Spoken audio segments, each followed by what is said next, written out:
Southern fried pork chop, done right. Take a pair of shears and snip around that outside, just like that. I want the seasoning on the meat. So I season those up good. Pork chops, we're just simply gonna put them right down in here. Boy, see that bubbling? That's what we're looking for right there.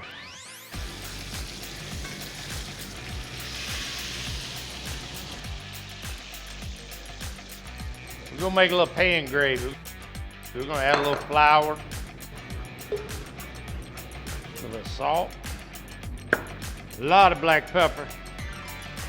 This is actually whole milk, half and half, mixed with cold water.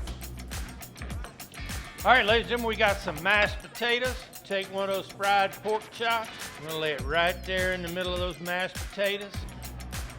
Look at that. Woo. Make a bulldog break a log chain.